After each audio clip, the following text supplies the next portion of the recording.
Bonjour, aujourd'hui nous allons préparer des galettes ou tortillas de maïs, pour lesquelles l'ingrédient principal est la farine de maïs non raffinée, juste du maïs jaune, simplement broyé et extrait. Je l'ai ici. Et alors, on commence d'abord en prenant 400 ml d'eau, ce qui correspond à peu près à 2 tasses. Et selon le goût de chacun. On peut y ajouter ou non un peu de sel. Moi j'adore en mettre, alors j'ajoute un peu de sel et je mélange très bien, de façon à ce que ça se dissolve complètement et qu'on ait ainsi une eau salée prête pour le mélange. Et en fait, la pâte se fait aussi facilement que de mettre la farine de maïs dans un grand récipient et ajouter petit à petit cette eau que nous avions préparée. Je recommande aussi que l'eau soit tiède, ni froide, ni trop chaude. Et ce que nous faisons, c'est ajouter un petit filet et mélanger un peu pour que la farine absorbe petit à petit cette humidité. Nous répétons l'opération et ainsi nous obtenons la texture adéquate. Rappelle-toi qu'avec 2 tasses, il doit te rester de l'eau, alors vas-y petit à petit et sans en mettre trop. À la fin, quand tu auras déjà ajouté quelques filets, tu remarqueras que cela deviendra difficile à faire avec la cuillère ou la spatule de pâtisserie. À ce moment-là, mets des gants ou lave-toi bien les mains car il va falloir pétrir à la main. Cela voudra dire qu'en pressant, la pâte se forme déjà. Et c'est exactement ce que nous recherchons. Nous n'avons pas besoin de plus d'eau, il suffit juste de travailler un peu la pâte. Bien la pétrir, qu'elle soit compacte, qu'on obtienne une boule de pâte et qu'elle garde bien sa forme.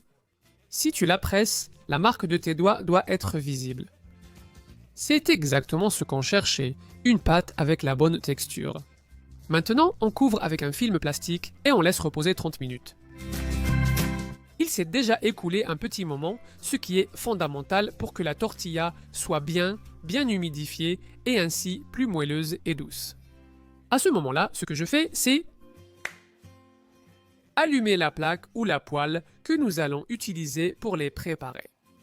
Parce que je veux qu'elle commence à chauffer et aussi parce que je veux que ça cuise à feu moyen ou même un peu moins, donc à feu doux. On marche et nous à préparer nos petites tortillas. L'étape suivante consiste à retirer le film plastique ou le papier film et à pétrir à nouveau légèrement. Cette petite chose que j'ai ici, c'est la pâte à tortillas. Et après ce deuxième petit pétrissage, ce que je fais, c'est la diviser. J'aime faire comme ça parce qu'elles se ressemblent beaucoup. Je divise la pâte en 2 et à leur tour, je divise à nouveau chaque morceau. Comme ça, j'obtiens des morceaux de taille similaire. Dans ce cas, 8 portions et chacune d'elles, je la pétris à nouveau un petit peu après. Je la fais tourner avec les mains, c'est-à-dire je la fais tourner et tourner jusqu'à ce qu'elle ait une forme plus ou moins ronde avec les paumes des mains. Ça se fait en un instant, tu vois. Et je répète l'opération avec chacun de ces petits triangles de pâte que j'appuie comme ça, en pétrissant un peu pour que la pâte soit bien compacte, je fais tourner avec les paumes des mains jusqu'à ce qu'elles deviennent bien rondes et je passe à la suivante. Je vais faire la même chose avec chacune d'elles. Alors, on va accélérer tout ça à toute vitesse et on passera à la suite. Et presque plus important, le pressage ou l'étirement de ces tortillas de maïs. Mon astuce, c'est d'utiliser, dans mon cas, une feuille de silicone. Mais tu peux aussi utiliser du papier cuisson ou du papier sulfurisé, qu'on appelle aussi papier parchemin. Et une assiette plate, parce que je vais les presser sans utiliser aucune machine. Si tu as n'importe quel objet plat, une planche fera l'affaire. Une assiette de ce type aussi, tu le formes avec un film plastique et c'est prêt. Il suffit d'appuyer la boule contre l'assiette et tu verras qu'elle deviendra plate. Plus tu appuies, plus elle sera fine. En général, on les fait super fines, même si moi je les préfère un peu plus épaisses, ça dépend des goûts de chacun. Tu peux les soulever en toute sécurité avec un petit couteau, aussi facilement que ça. Ou passer directement la spatule si tu fais attention et que tu les tiens avec la main. Regarde, je vais le faire avec celle-ci. Je la saisis simplement, je glisse une spatule en dessous, je tiens avec la main et l'omelette est prête. Nous allons faire cette opération avec chacune des boules et nous aurons toutes les petites galettes prêtes à cuire. Voici ma plaque ou ma poêle à feu moyen et je place les galettes dessus. Il suffit d'attendre qu'elles soient cuites. C'est aussi simple que ça. Quand tu vois qu'elles commencent à dorer un peu, tu les retournes. Tu remarqueras qu'elles deviennent un peu humides. Il y a des gens qui aiment mettre un peu d'huile sur la plaque ou dans la poêle pour donner un petit goût, mais c'est facultatif. L'essentiel est de bien cuire les deux faces. Et voilà. Tu verras qu'elles prennent une couleur plus jaune au fur et à mesure qu'elles cuisent. Et en fait, les 3 premières sont déjà prêtes. On va répéter l'opération avec chacune de nos tortillas et on aura déjà préparé la merveille. Tu veux la voir de près ?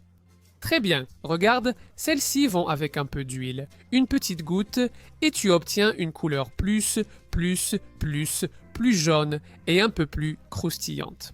Bien sûr, ça je vous dis que c'est optionnel, mais écoute, si ça te plaît, tu peux essayer. Tu peux en faire des normales et d'autres avec un petit peu d'huile, comme ça tu as les deux types. Au final, ces petites galettes avec cette couleur authentiquement merveilleuse de maïs doré sont fantastiques. J'espère que tu les essaieras, tu vas les adorer. Et voici, tout droit sorti du feu et bien chaud, l'assiette avec mes tortillas de maïs, idéale pour tout. Pour les sauces, pour la viande, pour n'importe quel mélange savoureux. Mais avant de finir, voici les ingrédients et les quantités exactes.